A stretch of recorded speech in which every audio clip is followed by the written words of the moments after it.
You're tuned to the leading edge with Sent, the pulse of cricket podcast. I'm Sent. Every week we bring you the stories, insights, and moments that drive this beautiful game. So hit the subscribe button and let's get straight into it. Welcome to the leading edge with Sent at Roundly Podcast Studios. So it's another week, another day. We bring you nothing but cricket. Mzansi.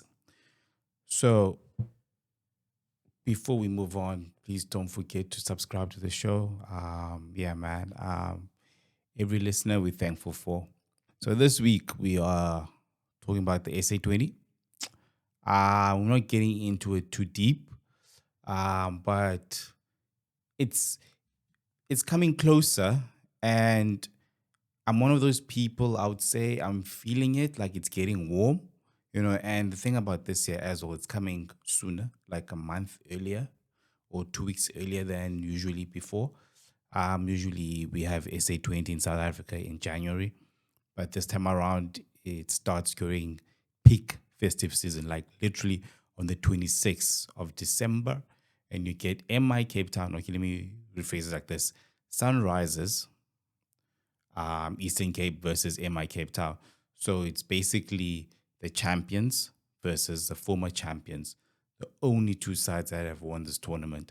So it'll be interesting who wins it this year. But yeah, 26, it kicks off until January 25. So yeah, it's about a month tournament. It's early this year, various reasons.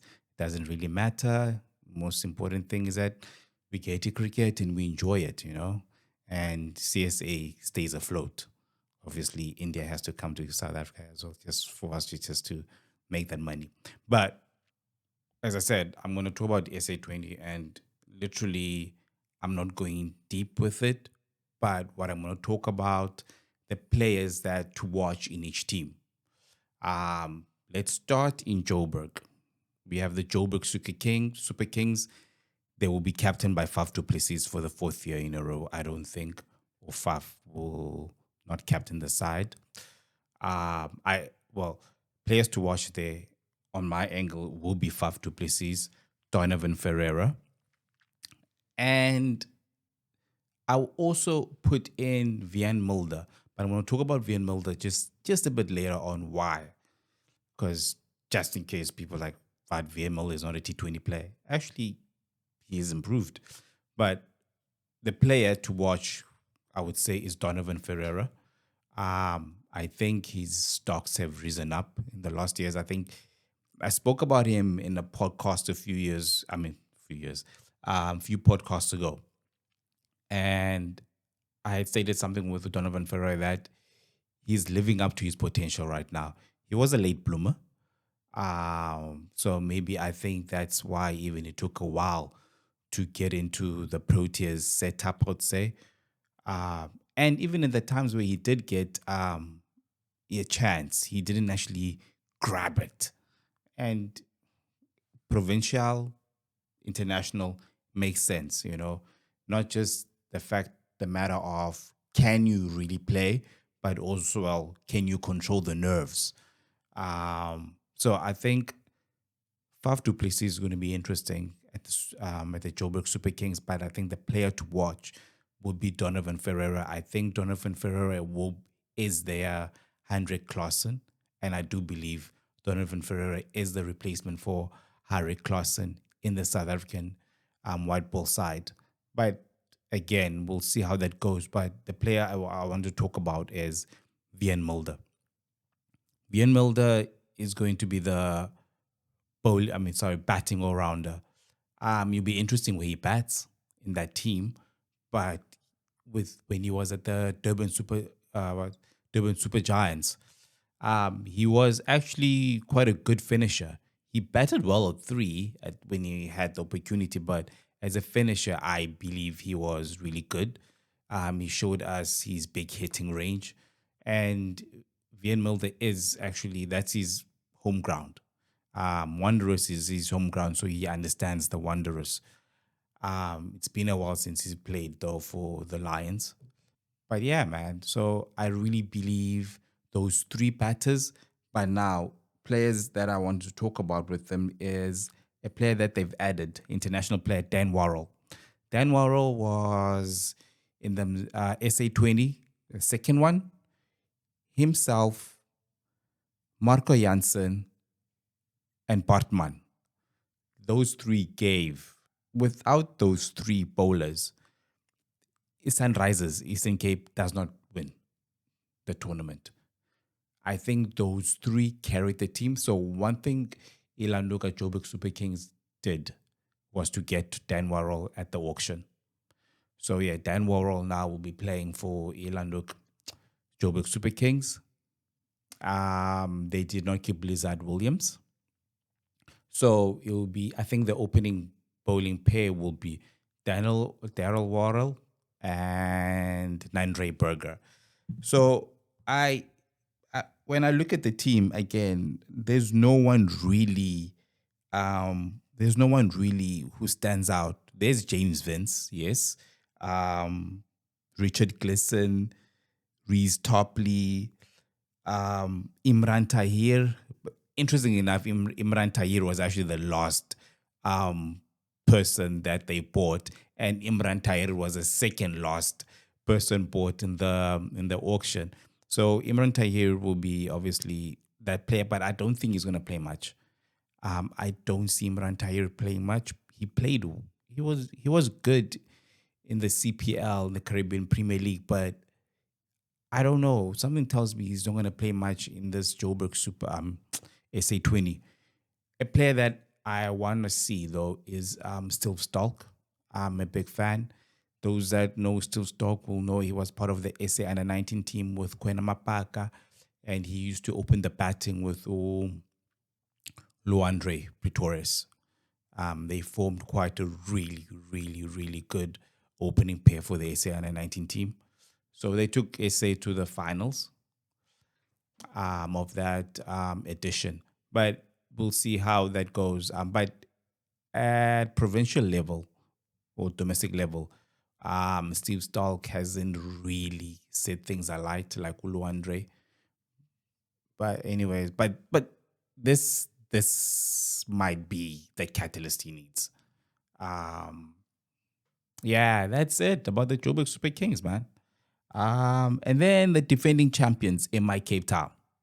I think they are the favorites. I was actually going over the squad and I was actually going over how they did in the auction because they went to the auction with the least amount of purse, like least amount of money in their purse, and they had the most players. So they literally went to the auction making sure that they just need a few pieces.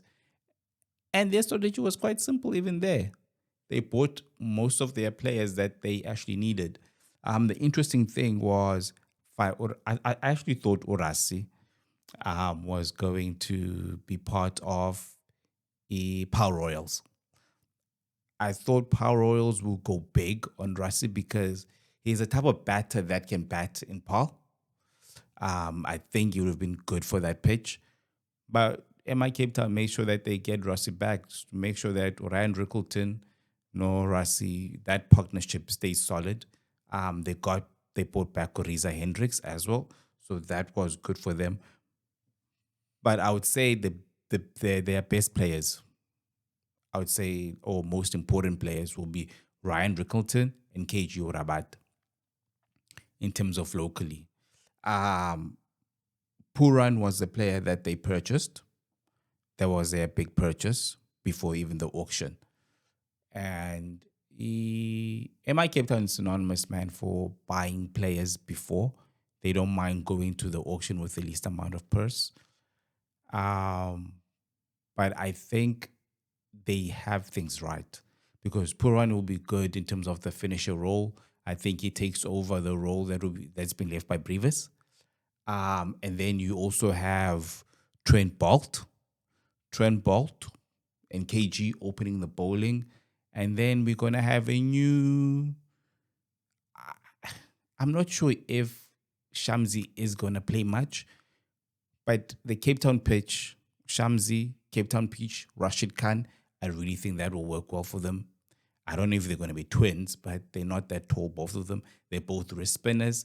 Difference is one is a left arm wrist spinner and the other one is a right arm wrist spinner. So, and they're both entertainers.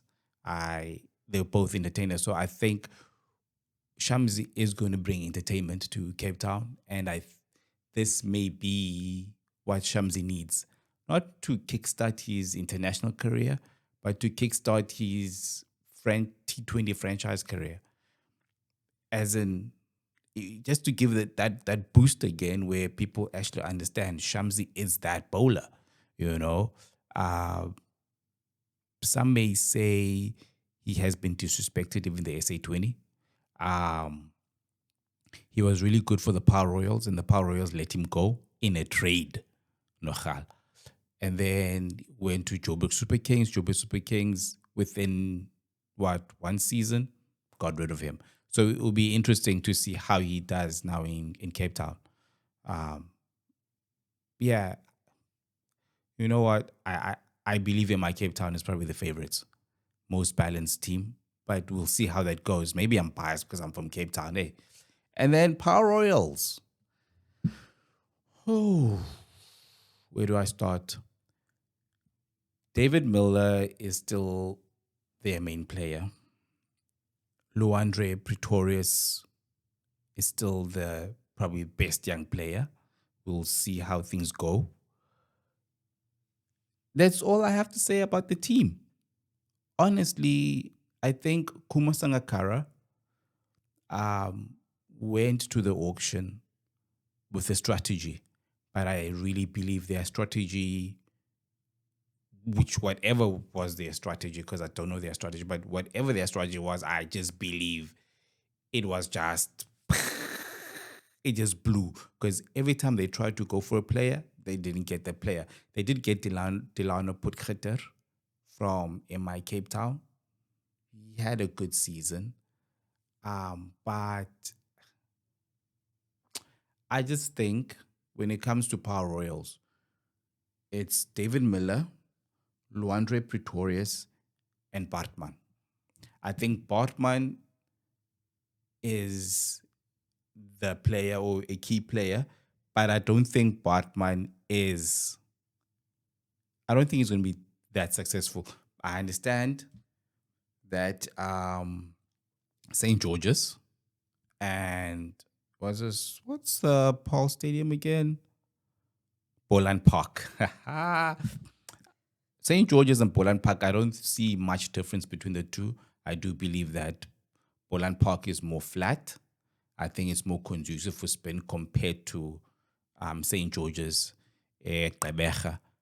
But I don't see Bartman doing too well. I think he's going to be a good traveler. I don't see him doing too well landing in Boland Park. Bjorn Fortain and the Sri Lankan player, the Sri Lanka spinner, Mujib Rahman. No, Mujib Rahman is from Afghanistan. Sorry. I think they're going to be key for the team as the two spinners. But a lot has changed in that team. It does not look the same. There's no Lungi. There's no Andy Lepetlukwai. Well, Andy Lepetlukwai, no one is brought to Andy Lepetlukwai. Maybe he may get into the tournament based on an injury. I hope. I don't hope injury. I don't hope injury for anyone, but I would really like for Andile to be part of this tournament.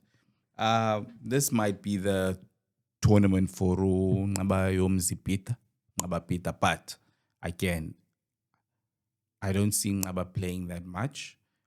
Since he's been part of South Africa, the Protea squad, he has not been that player. There was that season where Ngaba just took over, and blew. I think it was a year ago. But since then, he's been okay. And he's a wrist spinner, so he has a lot of time to grow. He has a lot of time to grow.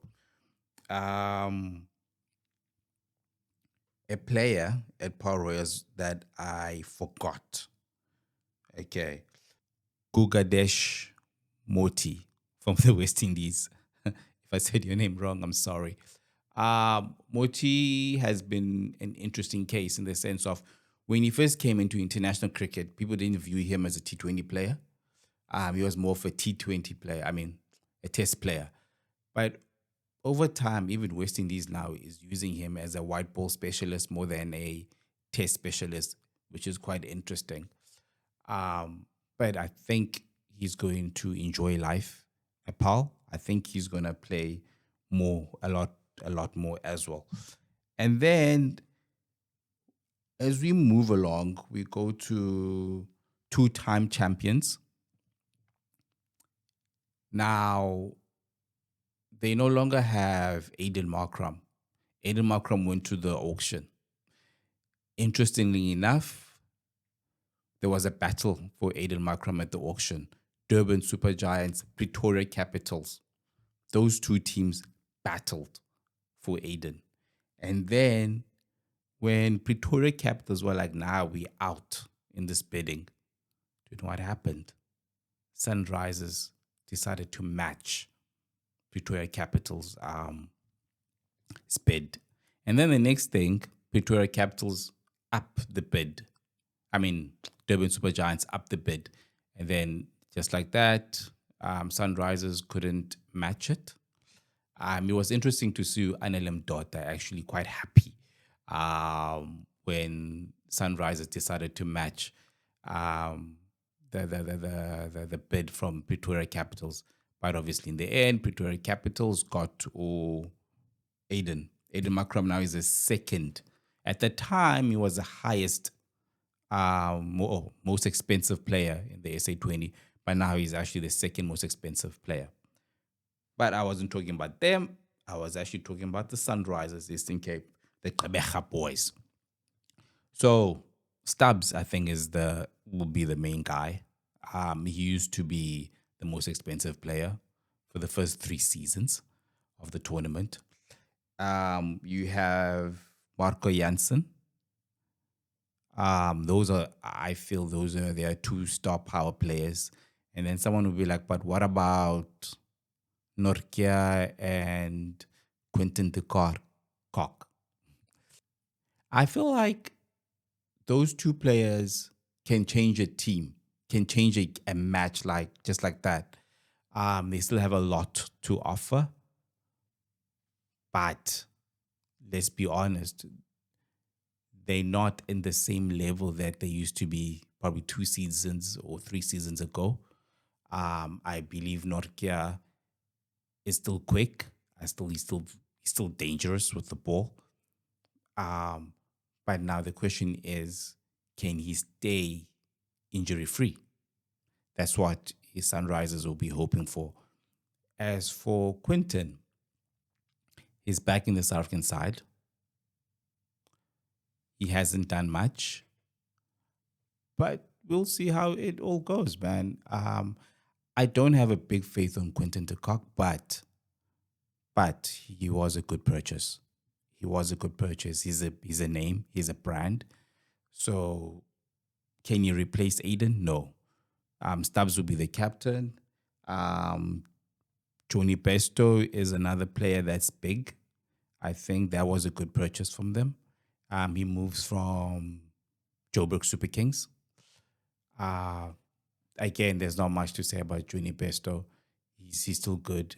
He's still playing well in England. He did well in the 100. That's it. But I don't see them, though, winning the title for the third time. But Adrian Barrell, the coach, might produce something. Not because he can speak his Xhosa, but I really think he's a good coach. So I think he will be a good mentor for Stubbs. He was a good mentor for Aiden Markram. I think he's going to be a good mentor for Stubbs. So we'll see how that goes. So now we move to our second last team, Pretoria Capitals. Pretoria Capitals went to this auction literally with, I would say, no players. They just had about few players, like 4 or so, and they really did the work in the auction. I don't know if they did the right work, though.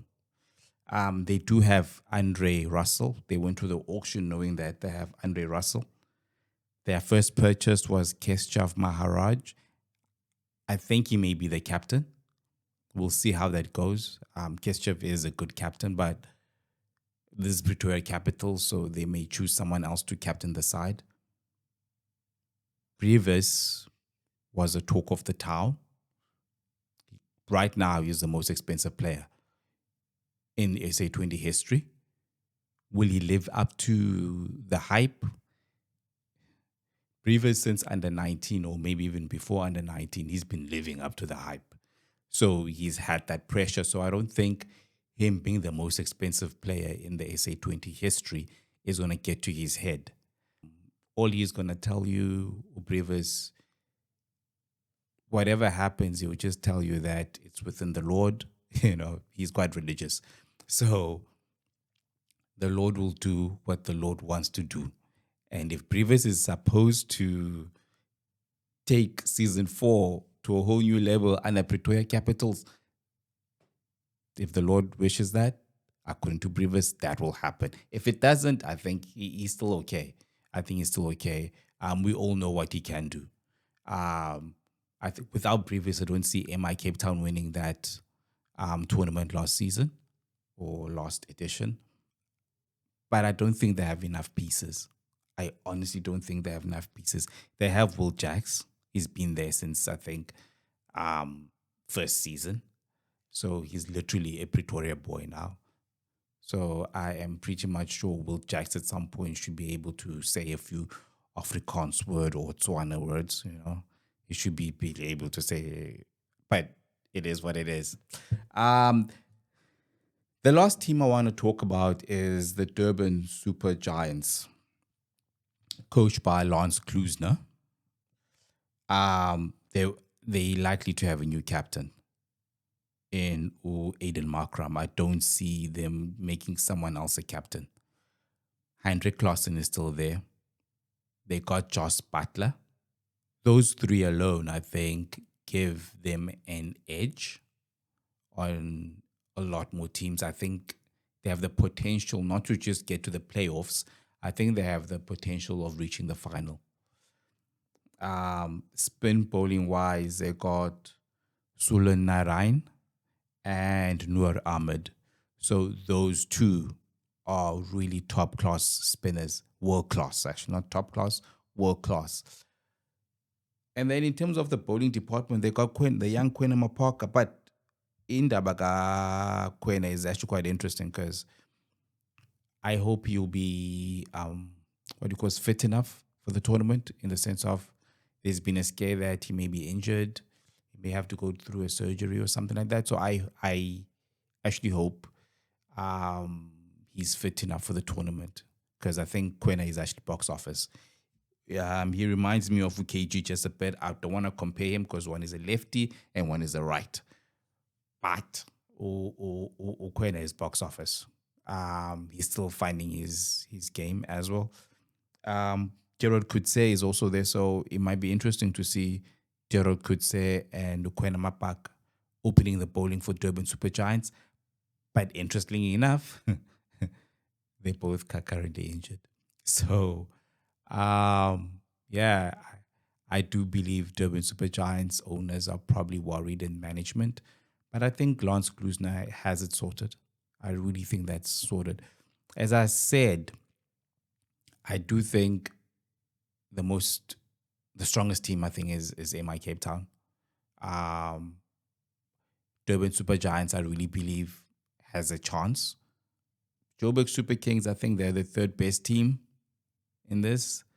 As much as the Sunrisers are like the 2-time champions, I really think they will be the underdog. And which one other team? Pretoria Capitals. Pretoria Capitals, I think they will come to play some attractive cricket. But that's what they did last season. But I think they want to come back this season again, looking to play attractive cricket. I don't know if it's going to be winning cricket, because they played attractive cricket last season, but it wasn't winning cricket. So clearly they want to win. I think the team that's may end up finishing 6th at the bottom, I think it's Power Royals. And the funny thing is, Power Royals has managed to make playoffs, I think, for the past 3 seasons. So it'll be an interesting one. But as I said, I do believe that my Cape Town is the most strongest team. I'm not being biased because if I was being biased, I would say Power Royals is a strong team as well. Like Paul and Cape Town are quite close. And Paul has been one of my favorite teams. So I was kind of disappointed after the auction, but it is what it is. But I cannot ignore Clausen, Markram, and Butler.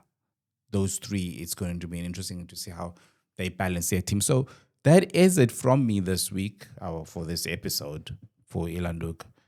This week, cricket, no sent, And thank you for listening. Don't forget to subscribe, please. Let's grow this cricket community. And again, as I said, SA20 is around the corner. I'm feeling the heat, Tickets are out. Please go check out, buy tickets. Tickets are out, enjoy. Let's enjoy cricket this summer and have fun. And I am out. Leading Edge with Sent at Roundly Podcast Studios. Thanks for tuning in to the Leading Edge with Sent, the Pulse of Cricket podcast, proudly produced by Roundly Podcast Studio in partnership to bring you the stories and the voices of cricket. Until next time, stay on the leading edge of the game.